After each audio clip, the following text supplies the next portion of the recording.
역사를 기억하지 못하는 자, 그 역사를 다시 살게 될 것이다. 최근 들어 역사는 반복된다라는 주제가 다시 떠오르고 있습니다. 특히 1, 2차 세계대전과 대공황 그리고 나치 독재 시대를 다시금 되돌아보게 되는 상황들이 자꾸 중복해서 일어납니다.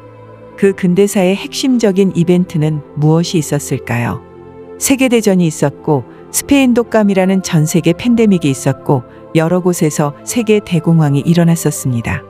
그런 난리통에 각국 나라는 국민들의 기본권을 박탈하는 긴급조치 등을 법으로 발표하는 것이 일상이 되었던 시절이 있었습니다.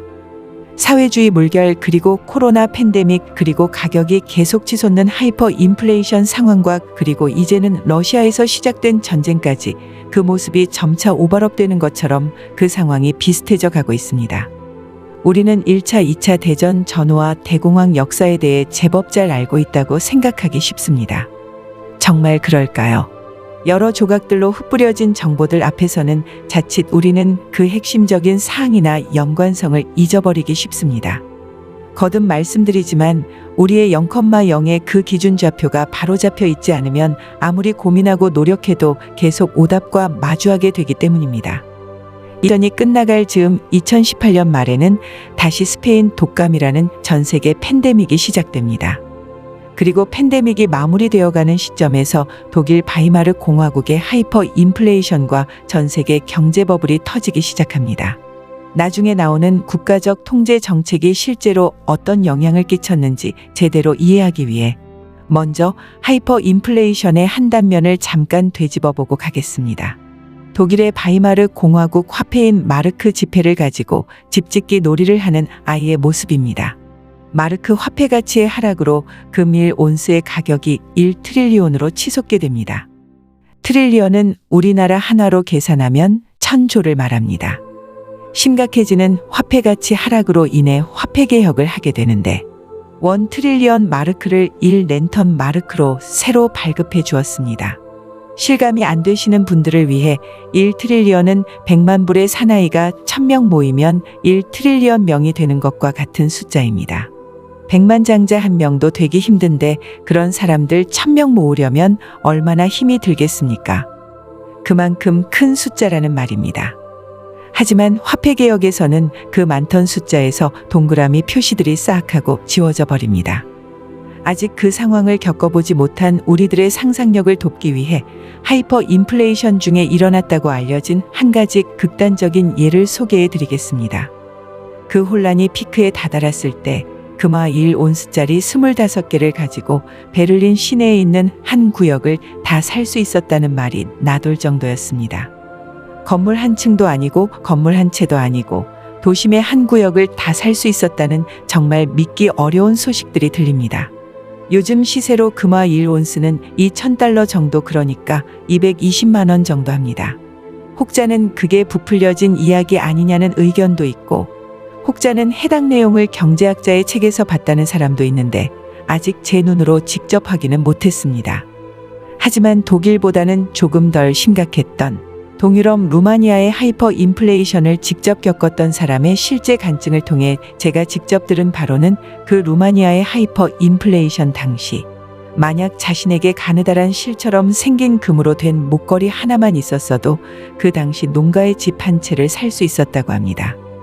또한 자신의 친척이 원래는 집을 3채씩이나 가지고 있던 부유한 사람이었는데 하이퍼 인플레이션을 3년을 겪고 나니 수중에 남은 돈이 흑백 텔레비전 한 대 살 돈밖에 남지 않았다고도 증언하고 있습니다.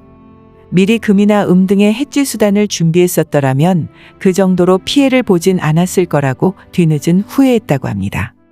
그리고 다른 일화로는 하이퍼 인플레이션이 심각한 독일을 벗어나서 미국으로 이민 가려던 한 부부는 자신이 살던 집을 팔고 미국 가는 배를 타러 집을 팔자마자 바로 그날 배가 있는 함부르크로 떠났는데 그 부부가 함부르크에 도착하기도 전에 그 뱃삭시 또 엄청 올라버려서 자신이 집을 판 돈을 다 쏟아부어도 그 뱃값을 내지 못해서 그만 망연자실할 수밖에 없었다는 실제 일화도 전해집니다. 그만큼 하이퍼 인플레이션은 원래 버블이었던 가격은 폭락하고 반대로 다른 꼭 필요한 물품들의 가격들은 치솟기 때문에 베를린 시내에 대한 일화가 마냥 허황된 소리인 것은 아닌 것 같습니다. 이미 다가온 이번의 경제 위기가 워낙 복잡하게 얽힌 새로운 차원의 것이라서 그때와 똑같은 일들이 반드시 다시 그대로 일어날지는 확언할 수 없습니다만 그만큼 해지 수단인 금이나 은이 서민들에게 얼마나 귀한 가치였는지를 기억하셔야지만 곧 나누게 될 내용인 그 당시 각 나라 정부들이 금이나 은을 강제 회수한 것이 서민들에게 얼마나 큰 고통이었을지를 제대로 이해하실 수 있습니다. 대공황의 종료와 함께 도래하는 직접적 혹은 간접적 통제사회가 도래하면서 정부가 국민기본권 제한을 하고 중요 사유재산의 금지 명령을 하는 등의 큰 흐름을 생성한 것으로 그 시대 역사를 깊이 살펴보면 알 수 있습니다. 1933년에 도대체 무슨 일이 일어난 걸까요? 히틀러가 마침내 실권을 장악하게 되는 해가 1933년입니다. 그런데 동일한 시점에 자유민주주의의 중심으로 알려진 미국에서의 흐름 또한 심상치 않습니다. 여러 가지 통제 상황 중에 이번 편에서는 경제적 자유의 박탈이라는 관점을 먼저 다루겠습니다. 히틀러와 동일한 시점에 권력을 잡게 된 미국의 루즈벨트 대통령의 상황부터 살펴보겠습니다. 첫 번째 다큐 시리즈 미국 역사편에서 다룬 것처럼 1933년 미국 정부는 트레딩 with enemy 액트를 기반으로 하는 미국 대통령 행정명령 6102를 발표하며 이미 헌법에 규정되어 있는 국민의 기본권을 무시하고 국민들이 개인적으로 금을 소유하지 못하도 원천적으로 금지하면서 국민의 소유의 권리를 통제하기 시작합니다. 그 당시 은행 예금이 활발하지 않았고 대부분 국민들은 역사적으로 4,000년 넘게 실제적인 돈으로 인정되어 온 금을 예금 수단으로 보유하고 있던 상황이었습니다. 그런데 마른 하늘의 날벼락처럼 난데없이 그 소유를 금지하는 법이 발표되면서 그 법을 어기는 경우 10년형이라는 완전히 중범죄자로 취급받으며 구속되는 세상으로 뒤바뀌게 된 겁니다. 그리고 보안을 위해서 은행금고 서비스를 이용하던 사람들에게도 자신의 은행금고를 마음대로 열 수 없도록 금지령이 내려지고 각 사람이 자신의 은행 금고 안에 있는 내용물을 확인하려면 경찰이나 세무서 관계자가 함께 가서 그 내용물을 확인해야만 금고를 열어볼 수 있게 은행 금고를 통제하는 일도 일어났습니다. 그리고 미국은 특이하게 실버에 대해서도 소유 금지령을 내립니다. 지금의 동전들은 구리나 니켈 등으로 만들지만 역사적으로 줄곧 1965년까지만 해도 모든 동전의 90%는 모두 실제 실버로 만들어졌습니다. 이러한 금지가 한두 해 동안에 한해 단기적으로 이루어진 것도 아니고 1974년 즉 근본위 제도가 취소된 1971년보다 3년이 더 지난 1974년까지 미국에서 개인적으로 금의 소유는 금지되어 왔습니다. 대신에 부유한 층 소수 사람들은 귀금속이나 수집용 금화는 그 소유금지 품목에서 제외시켰기 때문에 자유롭게 금을 사고 팔 수 있었습니다. 이렇게 미국 정부는 국민들이 가지고 있던 금과 은은 모두 국고로 귀속시켰습니다. 물론 그 대가로 작은 금액의 돈은 지불합니다. 그러나 앞서 보시는 것처럼 하이퍼 인플레이션 상황이 피크가 되었을 때 금화 하나가 얼마나 그 자산의 보험적 가치를 크게 발휘할 수 있는지 이미 사례를 들어 설명드렸습니다. 그런 위험을 대비하고자 모아온 것인데 갑자기 정부가 그런 금이나 은의 개인 소유를 금지해버리니 비유하자면 수천만 원짜리 아니 1억 그 이상의 비싼 것을 강제로 가져가면서 손에 500원 쥐어주는 그런 상황이 되는 겁니다. 그 외의 나라들도 공산주의나 민주주의를 가릴 것 없이 이러한 사유재산의 통제가 국민의 기본권을 보호하라고 만들어진 정부단체를 통해 전 세계적으로 일어났습니다. 당시 무솔리니 독재 체제였던 이탈리아에서도 1935년 국민들에게 금을 국가에 바칠 것을 강요했습니다. 그리고 금을 갖다 낸 사람한테는 그건 애국심이 크다는 의미라는 식으로 선동하면서 그 의미로 애국 반지를 하사해 주었습니다. 국가의 강력한 통제 정책에 대해 감정적으로 반응하고 그 내러티브에 휘둘리는 관중들은 자신이 포기하는 것이 얼마나 가치 있는 권리인 줄도 모르고 그렇게 금을 가져다 주었습니다. 그래서 결국 무솔리니는 35톤이라는 어마어마한 양의 금을 국민들에게서 빼앗을 수 있었습니다. 히틀러는 독일이 전쟁으로 침략한 침략국이었던 체코의 국민들에게서 금을 빼앗아 갔습니다. 그 당시 돈으로 9,700만 달러 어치의 금을 빼앗아 갔습니다. 그렇다면 독재 정권이 아니라 자유민주주의 국가인 다른 나라에서는 상황이 어떠했을까? 대공황의 어려움을 극복하려는 국민들을 돕기 위해서 국가가 나서서 세금도 대폭 감면해주고 더 열심히 국민들의 입장에서 물심양면으로 서민들을 지원해 주었을까요? 같이 한번 살펴보겠습니다. 그런데 안타깝게도 공산주의나 파시즘, 독재 치하의 나라에서처럼 자유민주주의 국가인 호주에서도 1959년 국민들 개인 소유의 금을 압수할 수 있도록 은행법을 개정하고 1976년까지 17년 동안 국민들에게서 금을 빼앗아 가고 금의 소유를 금지했습니다. 요즘의 호주의 모습을 보면 그다지 놀랄 일도 아니지만 호주에서의 국민 통제 활동이 최근 들어보는 모습이 처음이 아니라는 점이 그 지난 역사를 통해서 우리가 배워야 하는 부분, 즉 우리에게 시사하는 바가 큰 것 같습니다. 더욱이 해당 법을 제정한 당시 호주의 수상은 로버트 맨지스라고 호주에서 가장 오랜 기간 임기를 지낸 수상입니다. 종신 대통령으로 임기를 마감한 미국의 루즈벨트 대통령과 상황이 비슷합니다. 국민들의 사활적으로 중요한 기본권을 앗아가는 리더들인데도 최장기 임기를 채울 수 있다는 사실이 말해주는 것은 그들이 그만큼 유능하고 똑똑했던 걸까요? 아니면 국민들인 우리가 경제관념이 없는 경제호구였던 걸까요? 아니면 역사를 너무 몰랐던 걸까요? 그리고 미국과 민주주의의 큰 대들보 역할을 하고 있는 영국에서도 이러한 기본권 박탈 사건은 일어났습니다. 그것도 역사적으로 너무나도 유명한 철의 여인 대처수상 때의 일입니다. 1966년부터 1979년까지 영국의 대처수상은 금본위제를 폐지한 후 영국 국민들이 금을 개인적으로 소유하지 못하도록 13년간 금지했습니다. 어린이들이 보는 이분들에 대한 위인전에다 이런 내용도 함께 실어야지 공평한 것 아닌가 문득 그런 생각이 듭니다. 그러면 지금까지 언급한 나라들에만 국한해서 이런 일들이 있어 났던 걸까요? 안타깝지만 절대 그렇지 않습니다. 러시아와 중국을 비롯해서 동유럽의 나라들까지 모든 사회주의 공산주의 국가들은 기본적으로 금에 대해서 개인 소유를 금지하는 것이 일상화되어 있었습니다. 러시아와 중국은 금과 같은 천연광물을 많이 가지고 있는 나라고 금채광도 활발한데 왜 굳이 국민들이 가지고 있는 것까지도 다 빼앗아 갔는지 모르겠습니다. 이렇게 우리는 역사적 그 실상을 알아야 함을 다시금 깊이 느끼게 됩니다. 러시아에서는 골드바 형태로 된 금은 소유를 금지하였지만 코인 형태의 금은 허락해 주었는데 국가에서 그런 아량을 베풀어 주었다고 꾸벅 인사라도 해야 하는 건지 말입니다.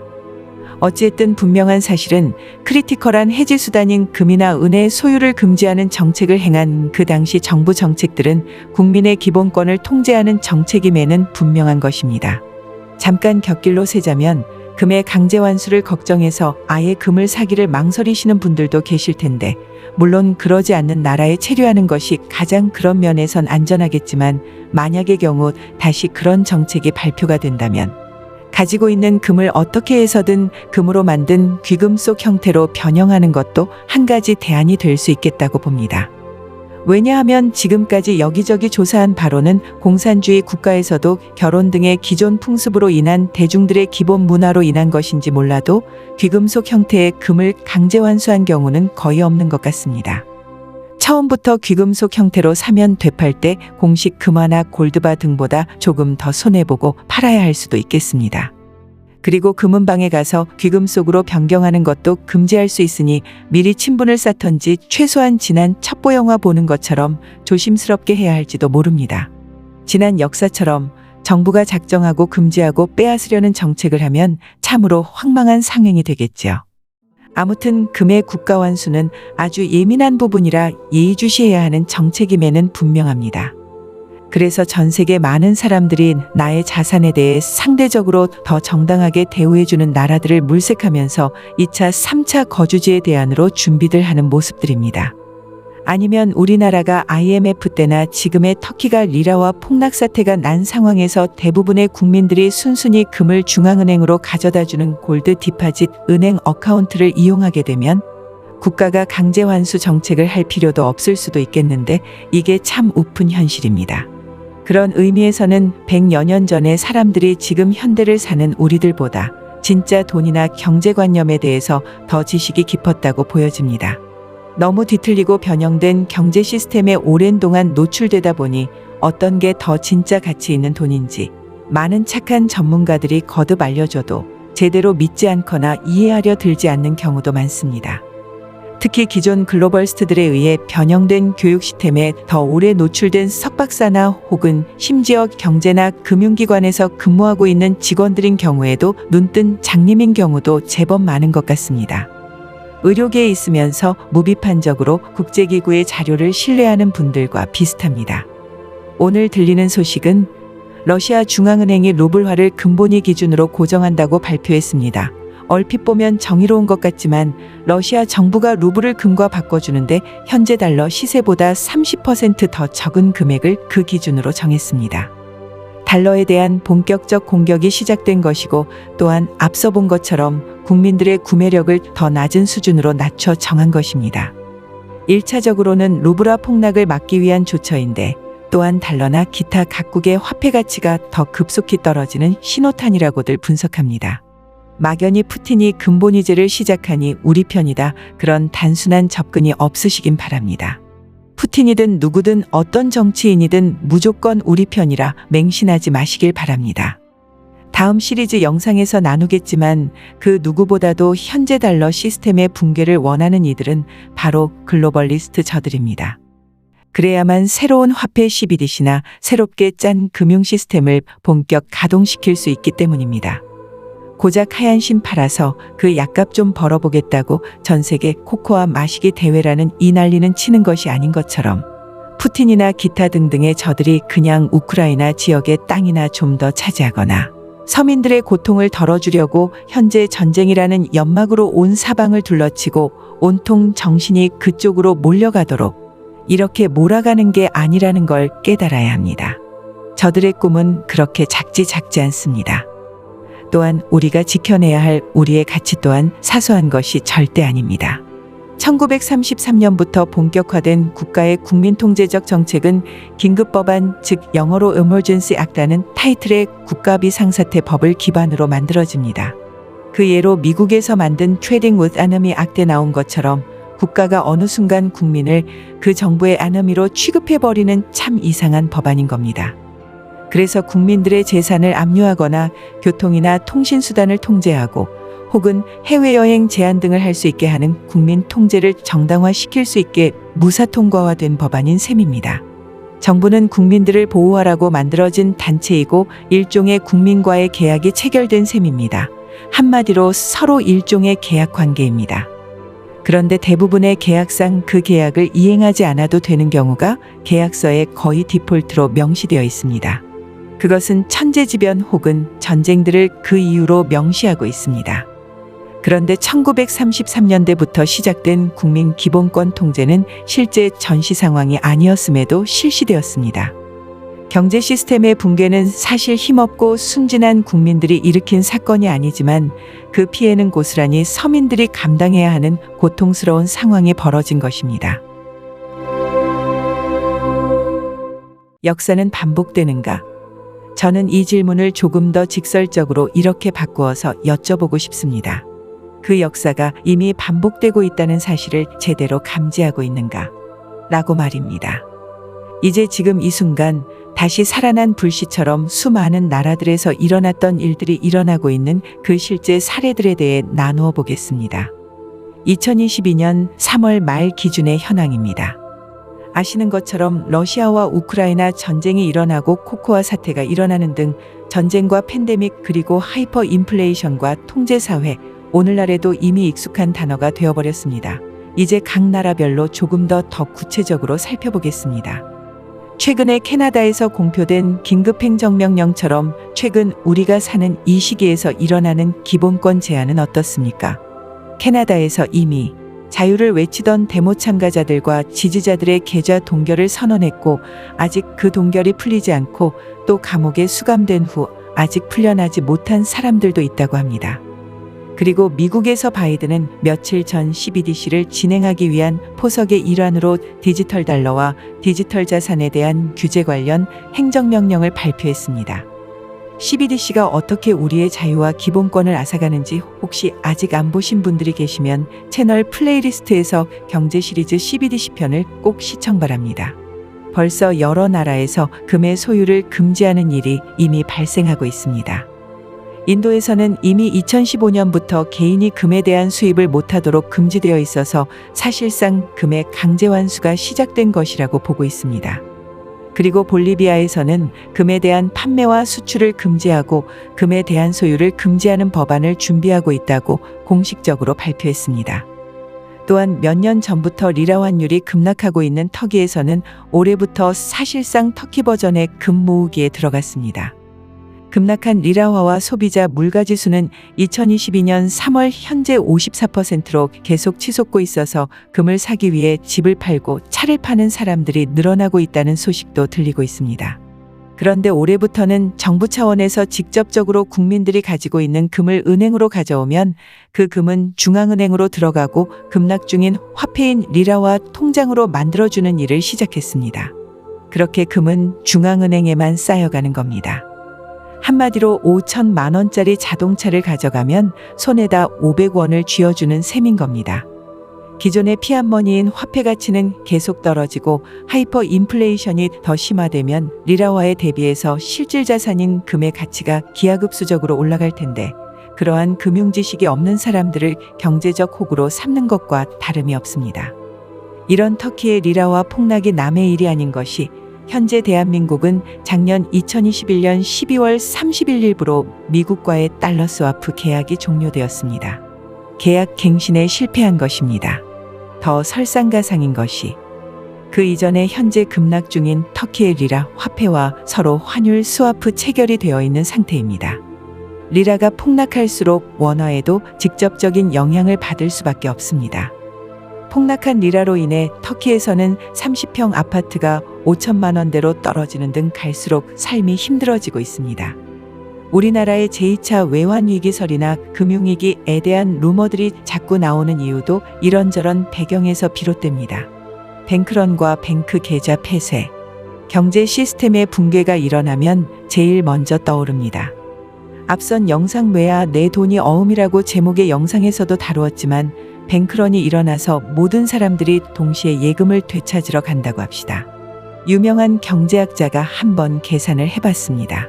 100달러 예금한 금액에 대해 각 사람에게 공정한 비율로 돌려준다고 했을 때 은행이 줄 수 있는 돈은 6센트라는 계산 결과가 나왔습니다. 한화로 120만 원 예금에서 뱅크런 때 받을 수 있는 돈이 12원 정도라는 겁니다. 그것도 이 조사 자료는 2016년 것으로 2020년 4월부터 달러를 무지막지하게 찍어내기 그 이전의 조사 자료였습니다. 그렇다면 달러를 더 찍어내서 더욱더 심각하게 된 지금 상황에는 어떨지 상상이 되십니까? 그런데 이조차도 뱅크런을 했을 때 은행에 문이 열려 있어야 그 6센트든 1센트든 은행에서 내 돈을 되찾든지 아니면 가서 저들의 멱살을 잡든지 할 수 있습니다. 그런데 경제 붕괴가 시작이 되면 그때 각 나라 정부들은 뱅크 할러데이라고 선포하며 전국 은행들의 문을 일시에 닫도록 했습니다. 증시가 갑자기 폭락하면 증권 거래를 강제적으로 중단시키는 것과 비슷한 조치입니다. 그런데 말입니다. 제가 기존에 일어났던 각 나라들 하이퍼 인플레이션이나 금융붕괴 사태에 대해 조사하는 과정에서 정말 믿을 수 없을 만큼 놀라운 사실을 접하게 되었습니다. 정부에서 80%에 해당하는 대부분의 국민들의 모든 은행 계좌를 접근 금지 시켜버리는 사건이 있었습니다. 그렇다면 여러분께 여쭙겠습니다. 상식적으로 전체 국민의 80%의 모든 개인 은행 계좌들을 블락시키는 비상사태는 얼마 동안 지속되었을까요? 먼저 10초간 한번 생각하는 시간을 가져보겠습니다.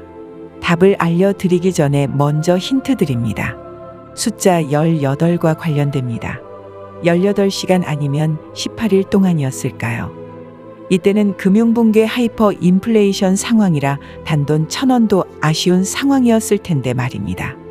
그런데 놀랍게도 정부에서 전체 국민의 80%의 모든 개인은행 통장들을 다 동결시켜 버리고 은행에서 돈을 찾을 수도 그 어떤 액세스도 하지 못하게 했던 기간은 18일도 아니고 18주도 아니고 장장 18개월 동안에 그런 일이 일어났었습니다. 그러니까 1년 반 동안 자신의 은행 예금을 전혀 액세스할 수 없었다는 겁니다. 이 일은 1990년대 브라질의 하이퍼 인플레이션 때에 일어난 일입니다. 그 상황을 직접 겪었던 브라질 분의 말을 듣고 사실 여부 확인을 위해 제가 직접 찾아봤습니다. 그랬더니 미국 정부 의회에서 발간한 공식 보고서 406페이지에 해당 내용이 문서로 기록되어 있었습니다. 더욱더 놀라운 것은 그 18개월 이후에도 정부에게 저당 잡혀 있던 국민 개인들의 은행 계좌에 들어있는 돈을 다시 되찾기 위해서는 정부를 대상으로 직접 행정 소송해야 하는 그런 법적 절차를 통해서 나야만 가까스로 돈을 되찾을 수 있었다고 합니다. 정말 놀라운 사실이 아닐 수 없었습니다. 가장 놀란 사실은 한두 주도 아니고 한두 달도 아니고 장장 1년 반인 18개월 동안 은행 예금이 정부한테 저당 잡혀 있어야 했다니 이것은 너무 충격적인 소식이었고, 더 놀란 사실은 이런 일이 아프리카 오지의 작은 나라나 공산주의 독재 정권 아래의 나라가 아니라 그 당시 경제 규모로 전 세계 8번째 경제대국이었던 브라질 정부에서 취한 결정이었다는 것입니다. 제가 여러분들에게 알려드리기 위해 여러 가지 추가 조사를 하는 과정에서 놀랐던 것은 100여 년 전에 독일의 하이퍼 인플레이션이나 아프리카나 혹은 우리가 잘 알고 있는 베네수엘라의 경제 붕괴 이외에도 정말 많은 나라들이 각기 다른 시기에 하이퍼 인플레이션을 겪었다는 사실입니다. 이 모든 것은 최근 수십여 년 전에 일어난 일들이고, 경제와 역사를 가르치는 학자들에 의하면 근본위제나 은본위제도가 살아있던 때에는 하이퍼 인플레이션이 단 한 번도 일어나지 않았다는 겁니다.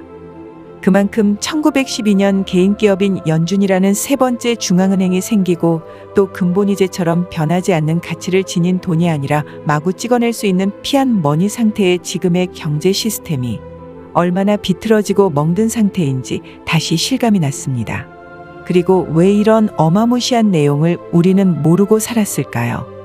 글로벌 8번째 경제대국에서 이런 일이 일어났다면 우러나가든 여러분들이 살고 계신 그 어떤 나라에서도 충분히 다시 일어날 수 있다는 말이 됩니다. 그 당시는 각 국가별 경제위기였다면 지금은 글로벌하게 전체 시스템이 버블 붕괴 및 하이퍼 인플레이션의 쓰나미가 일어나기 시작한 상태이기 때문에 그 가능성은 더더욱 커진 상태입니다. 그렇다면 이건 1990년대에 일어난 일이니 최근에는 그런 내용이 개선되고 없어졌을까요? 안타깝지만 그렇지 않습니다. 각 나라별로 수많은 사례들이 있지만 시간 관계상 다 다루지 못하고 일부 나라 사례를만 그 예로 설명드리겠습니다. 레바논에서도 최근 3년 전부터 금융위기 상태에 있습니다. 그런데 2년 전인 2020년 3월에 레바논 정부에서 20개의 은행의 모든 계좌의 자산을 동결시키는 결정을 발표합니다. 브라질에서처럼 자신의 은행 예금을 정부로부터 되돌려받기 위해 작년 말 12월에 국민들이 직접 소송에 나섰습니다. 정확한 시점은 불명확하나 기사에 나온 날짜로만 보면 이것도 거의 21개월의 차이가 납니다. 그때까지도 소송을 진행한다는 것은 21개월이 지나서도 그동안 예금을 돌려받지 못했다는 말이 됩니다. 은행에서는 전산으로만 각 개인의 계좌 액세스를 막았을 뿐만 아니라 사람들이 은행 건물에 접근하지 못하도록 콘크리트로 높은 바리케이트까지 설치합니다. 여러분 제발 부탁드리건대 이 영상을 단순히 지식을 늘리거나 지적 호기심에 대한 예능적 컨텐츠로 받아들이지 않으시길 부탁드립니다. 이 일은 실제이고 현재 전 세계 각국에서 이미 일어나기 시작한 일입니다. 저도 현재 유럽에서도 세계 금융의 도시라고 불리는 곳에서 살고 있습니다. 이곳에서 은행 사무소들이 자꾸 이유를 밝히지 않고 자꾸 문을 닫고 있습니다. 송금할 일이 있어서 간단하게 현금을 다시 계좌에 입금할 ATM을 찾으러 갔는데 원래 열었던 곳도 문을 닫은 걸 발견했습니다. 소개된 경우처럼 그 은행도 저렇게 바리케이트 비슷한 걸 쳐놔서 ATM 있던 건물로 못 들어가게 만들어놨습니다. 혹시나 제가 새로 이사한 곳이 일종의 부촌하고 좀 떨어져서 그런가 하고 예전에 살던 동네 근처로 가봤는데 그곳에서도 은행 지점을 이유 없이 폐쇄한 상태였습니다. 한국으로 말하자면 옥수동에 사는데 은행 ATM 서비스 사용하려면 논현동이나 삼성동으로 가야 하는 상황이 된 겁니다. 미국에서도 그리고 다른 주요 국가들에서도 수백 개의 은행들이 지점을 이미 폐쇄했고 또 계속해서 폐쇄하고 있습니다. 그리고 영국과 미국, 캐나다, 호주, 프랑스, 독일 등등 세계 각국에서 이유 없이 자신의 은행 계좌 사용이 막혔다는 보고들이 계속해서 보고되고 있습니다. 금융 컨설팅 회사에 종사하는 한 전문가는 자신의 고객들 중에 그 은행 계좌의 잔고가 갑자기 다 사라지고 전산상으로 제로가 되어 있는 걸 발견하고 은행에 소송 및 항해 중이라는 말도 직접 들었습니다. 그래서 최대한 제3자인 은행에다 큰 돈을 맡기시기보다는 본인이 직접 액세스할 수 있는 곳에 가지고 있어야 한다고 그런 경고를 하루가 멀다 하고 계속해서 착한 전문가들이 강조하고 있는 겁니다. 아니 더 정확히 말씀드리면 은행에 큰 돈을 맡긴다기보다 아예 잃어버리고 다시 못 찾아도 상관없는 그런 정도의 돈만 남겨두라고도 조언하기도 합니다. 그래서 이것을 방지하기 위해서 공과금, 납입 등의 최대한 꼭 필요한 금액 이외에는 은행에 맡기지 말고 또한 앞서 나눈 경우처럼 은행의 잔고 증명 내용도 항상 출력하거나 은행에서 발급한 예금 잔고 관련 문서를 꼭 따로 가지고 있으라고도 조언합니다. 다만 이 채널은 금융이나 투자 조언이 결코 아닙니다. 최종 결정은 여러분이 하시되 참고할 만한 정보를 저는 전달해 드리는 것입니다. 현금을 가지고 있다고 해도 그것이 내 수중이 아니라 은행에 있는 거라면 그 돈이 더 이상 내 돈이 되지 않을 수 있는 우리가 아직 한 번도 겪어보지 못한 그런 세상이 시작되고 있다는 걸 명심하라고도 전합니다. 제가 올린 이전 영상 중에 여러분의 예금은 안전하십니까? 에 관련 내용을 올렸는데 은행이 그렇게 할 수 있도록 은행법을 이미 오래전에 변경시켜 놓았습니다. 보시는 분들이 그저 이게 남의 나라 일이나 아주 희귀하게 일어날 만한 케이스 정도로만 가볍게 여기신다면 너무 안타까울 것 같습니다. 이런 위기를 가볍게 여기시더라도 더 나눠야 할 위기 관련 소식들이 많아서 이 이상 이 부분은 계속 강조 말씀드릴 수 없고 다음 주제로 그냥 진도를 나가야 할 것 같습니다. 워낙 많은 정보들이 가려져 있고 또 왜곡되어 온지라 이런 것이 얼마나 실제적이고 심각한지 제대로 못 느끼실 수 있어서 안타깝습니다. 여러분, 위기에 대한 대비는 미리 하는 것이지. 소낙비가 쏟아지기 시작하거나 산불이 집 앞마당까지 도착할 때까지 기다렸다 하는 게 아닌데 말입니다. 거듭 말씀드리지만 저는 없는 위기를 위기라고 어그로를 끌면서 여러분의 시선을 붙잡고 있을 이유가 전혀 없습니다. 구체적으로 어떤 위기 상황에 대해서 자료가 수집되어 있어도 매번 바로바로 다 나누지 못합니다. 자칫 만성이 되셔서 무감각해질 수도 있고 부정적이 되셔서 자포자기하실 수도 있어서 최대한 절제해서 관련 내용들을 하나씩 풀어가고 있습니다. 거듭 말씀드리지만 이 전대미문의 위기는 그 수위가 단순히 한두 명의 정치인이 바꿀 수 없는 것이며 한마디로 쓰나미 급의 거대한 물결이라는 것을 제대로 이해하셔야 합니다. 아직 안 보셨으면 경제 시리즈 영상들 플레이리스트에 모아두었으니 꼭 먼저 보시길 바랍니다. 앞에 영상을 보셨다는 전제하에 시리즈 진도를 나가고 있어서 더 그렇습니다. 왜 전쟁이 일어나는 걸까요? 이 주제는 별도 영상에서 세부적으로 나눌 텐데 가장 중요한 점은 리셋을 위한 신호탄이자 리셋을 위한 가장 효과적인 전략이기 때문에 그렇습니다. 이 세상은 일종의 계약이라는 시스템 안에서 돌아갑니다. 그런데 기존의 계약을 지키지 않아도 되는 아주 합법적인 이유가 생겨난다면 어떻겠습니까? 그건 거의 모든 계약서들의 디폴트로 명시된 면책 조항입니다.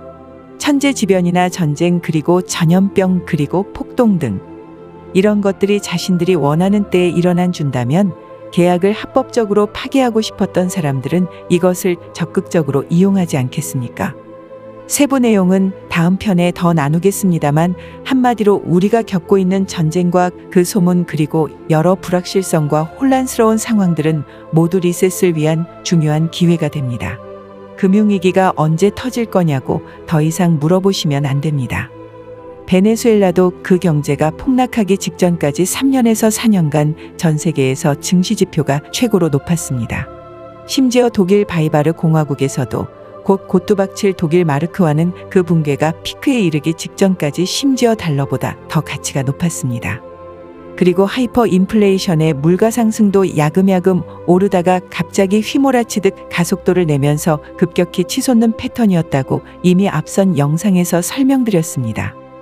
그러니까 전체 흐름을 보셔야지 최근에 한국에서 은행들이 갑자기 대출 서비스를 늘리고 있고 각국 정부에서 가격 컨트롤 정책을 시작하였다는 기사를 보고 이젠 좀 한숨 돌릴 수 있겠다고 생각하시면 아직도 실제로 어떤 일이 일어나고 있는지 이해도가 부족하신 것입니다. 은행은 우리가 대출을 해야만 새로 피앗머니인 지금의 화폐를 더 찍어낼 수 있습니다. 그만큼 그런 시그널들은 은행의 실적이 더 부진해졌다는 뜻입니다. 착한 전문가님들의 조언에 의하면 여러분의 예금은 안전하십니까? 영상에서 나눈 것처럼 베일인 제도를 시행하면서 은행에서 내 예금으로 자신들의 은행 빚을 갚게 되는 그런 황당한 은행들을 미리 알아보는 기준이 무엇인지 아십니까? 첫 번째 신호가 최근 그 은행에서 대출 서비스가 늘어났는지를 살펴보라고 조언합니다. 그리고 정부에서 치솟는 물가를 잡겠다고 가격 컨트롤 정책을 시작하겠다고 나선다면 그것은 더욱더 상황이 심각해져 감을 의미합니다. 현재 미국이나 유럽 등 대부분 나라에서 가격 컨트롤 정책을 시작하겠다고 말하고 있습니다. 이 말은 인건비나 재료비가 기하급수적으로 늘어났음에도 불구하고 경제 지표상으로 괜찮은 척 보이기 위해서 각 회사들이 마이너스가 나더라도 강제적으로 일정 금액 이하로만 제품을 팔아야 한다는 말입니다. 그러면 큰 대기업 말고는 중소기업이나 중견기업들도 다 쓰러지거나 줄줄이 해고 절차를 시작할 수밖에 없는 악순환이 본격적으로 시작되는 것입니다. 제가 하나의 사건 위주가 아니라 시스템이나 그 기반이 되는 기초적인 메커니즘에 대해 더 다루는 이유는 이런 부분에 대한 기초 지식이 없으면 조금만 그럴싸한 정보가 나와도 또 금방 마음을 빼앗기거나 혼란에 빠질 수 있기 때문입니다. 최근에 대부분의 분들은 코코아 파우더나 하얀 신 때문에 더 걱정하고 또 감정적으로 휘몰리곤 합니다. 인구 숫자를 줄어들게 하려는 거라고 너무 흥분합니다. 반은 맞고 반은 아니라고 생각한다고 말씀드리고 싶습니다. 그냥 숫자를 줄이려는 게 아니라 저들에게 말 잘 듣는 사람만 남고 아닌 사람들이 줄어야 하는 거고 그러면서도 경제적이나 돈줄을 놓지 않아야 하는 겁니다. 인구가 아무리 줄어도 저들에게 돈벌이에 도움이 안 된다면 아마 그 흥미를 잃을 것입니다. 그래서 여러 전략들 중에서 금융이나 돈줄을 통제하는 시스템에 대해 집중해서 더 예의주시해야 한다고 저는 생각합니다. 지금은 그 변화의 과도기인데 이제 저들이 준비한 새로운 시스템이 완전히 안착이 되기 전까지 시장이 먼저 다 붕괴되어 버리면 안 되기 때문에 이런저런 방법으로 우리를 헷갈리게 하고 그 본질을 잘 눈치채지 못하면서 그 시간을 벌고 있는 것입니다. CBDC 등 새로운 시스템은 처음부터 강제로 다 바꾸지 않고 야금야금 시작하는 방법을 취할 가능성이 가장 높다고들 전망합니다.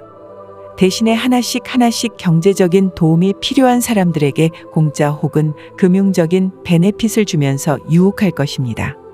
언제나 그랬던 것처럼 말입니다. 따로 비트코인 편을 언제 제작하게 될지는 모르겠지만 CBDC를 깔기 위한 그 삐끼 역할로 비트코인 등의 가상화폐를 적극적으로 활용하고 있다는 경고를 하는 착한 전문가들도 많습니다. 젊은 청년들에게 일을 안 해도 대박 날 수 있다는 그런 들뜬 마음을 들게 합니다. 그래서 유독 비트코인 투자를 하고 있는 청년들이 CBDC나 정부 주도의 전자화폐에 대해 목 빠지게 기다리고 있게 그들의 우군으로 만드는 겁니다. 그것을 통해 자신이 잃게 되는 그 가치가 무엇인지 제대로 깨닫지 못하기 때문입니다. 먼저 비트코인이 태어난 시점을 보면 그 수상한 배후에 대해 짐작할 수 있습니다. 사실 디지털 달러 시스템으로의 변경하려는 시도는 이미 2008년경에 있었고 그때는 저들의 시도가 실패했다고 착한 전문가들은 말합니다. 그 시도가 실패하자마자 어디선가 혜성처럼 나타난 것이 바로 비트코인입니다. 그런데 그 기술을 만들어서 오픈소스로 배포한 최초 개발자가 누군지 모르고 아직 미상이다라는 게 요즘 같은 감시사회에서 말이 안 되는 소리인 걸 눈치 못 챕니다. 아니, 별 관심이 없습니다. 내가 수익만 챙길 수 있다면 상관이 없다고 생각하니 매번 뒤통수 맞거나 부지불식간에 저들을 돕는 우군 역할을 하게 됩니다. 경제 위기에서 지켜내야 할 가장 중요한 자산은 무엇일까요? 나는 자산이 없다고 생각하실 수 있겠지만 그렇지 않습니다. 왜냐하면 우리에게 가장 중요한 자산은 바로 자유이기 때문입니다. 최대한 힘껏 저항하고 싸우지만 어떤 때는 쓰나미처럼 그 흐름이 이미 대세가 되어 뒤덮여 버렸을 때는 우리는 의욕만 충만해서 이런 상황을 그냥 한 큐나 한 방에 뭔가를 내 손으로 뒤집어 보려고 앞으로 전진하며 달려나가기보다는 먼저 이런저런 혼란스럽게 하는 시그널들에 대해 그 볼륨을 낮추고 정말 핵심적인 부분이 무엇인지 찾아내는 것에 집중해야 합니다.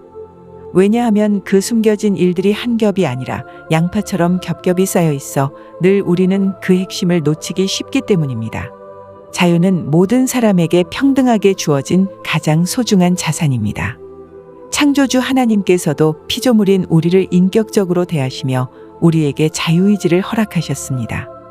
공산화된 국가나 나치 독재 사회의 역사에서 본 것처럼 우리가 아무리 준비하고 노력해도 우리가 힘들여 일해서 모아둔 것에 대해 사용할 자유를 잃어버린다면 우리는 다 잃게 되는 것입니다. 땅을 사서 어렵게 농사를 지어놨는데 그 땅을 버리고 다른 곳으로 급히 피해야 하는 상황이 오거나 눈에 보이는 전쟁은 나지 않아도 갑자기 나라에서 은행에 대한 베일인 정책이 되었든 앞서 살펴본 역사적 흐름처럼 은행을 닫아버린다면 어떻게 될까요? 그리고 금과 같이 금융위험 시 수천 년 동안 검증된 가장 중요한 해지 수단인 금 등의 안전자산들의 소유를 불법화해 버리고 서민들에게서 가져가 버린다면, 그리고 나의 신체에 대해 스스로 결정할 수 있는 자유를 온전히 가지지 못하고 원치 않게 따라야 함으로 인해 부작용으로 고통받으며 건강을 잃게 된다면 우리는 가장 소중한 것을 잃게 되는 것입니다. 역사는 되풀이되는데 이것을 예측하지 못한다면 우리는 얼마나 경험을 통해 배울 줄 모르는 존재인가. 버나드 쇼우가 한 말입니다. 해외에 계신 경제나 금융 분야의 착한 전문가님들에 대해 제가 더 존중하고 좋아하는 부분은 끝없이 서로 공유하고 또 계속해서 살펴보시는 점입니다. 최소한 지난 역사에서 살았던 그분들처럼 우리도 언제든지 방심하면 속았던 부분에 대해 또 속고 또 속을 수 있다는 점을 계속 기억하는 것이 바로 우리가 역사를 통해 배울 수 있는 그 첫걸음이라고 생각합니다. 중요한 것들을 모르는 것보다 더 심각한 상태는 우리가 모른다는 그 사실조차 모르면서도 알고 있다고 막연하게 생각하는 경우일 것입니다. 저를 비롯하여 그만큼 우리는 모두 미약하고 미련한 존재들입니다. 저는 주께 드리네라는 찬양을 그 영어 원곡으로 부를 때 그 가사를 더 좋아합니다. I surrender. 물론 여기에선 surrender라는 말이 내어주다, 의탁하다라는 의미이지만 저는 제 식대로 항복하다는 의미로 이 찬양을 고백할 때가 더 좋습니다. 저 혼자의 힘으로 십자가를 지려고 애쓰고 살았던 저의 자아는 하나님 그분과 항상 대적하는 상태일 수밖에 없습니다. 이젠 그런 추한 모습들 다 내려놓고 하나님께, 그리고 우리 주 예수님께 모두 항복하길 원합니다. 모든 것을 내려놓고 선하신 주님께 완전히 항복합니다. 매 순간 친구 여러분 모두에게 하나님의 평강과 임재가 가득하시길 기도합니다.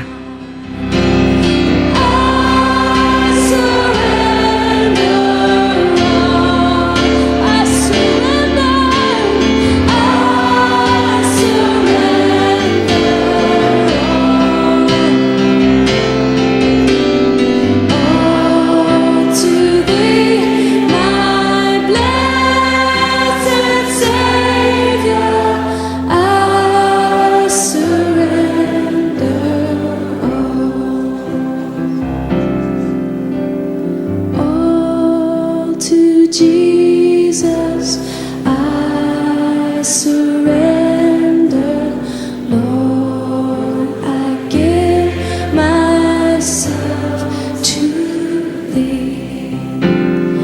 Fill me with Thy love and power, let Thy blessing fall on me.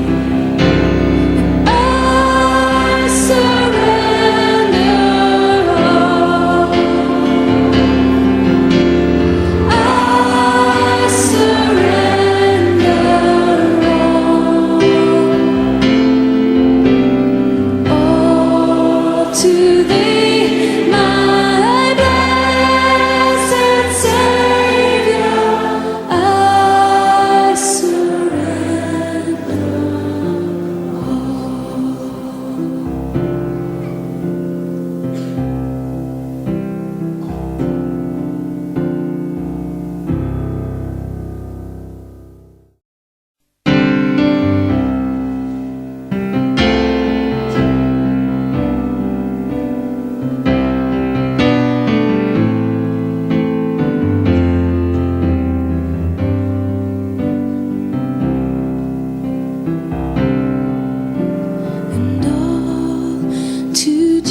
to Him I freely give.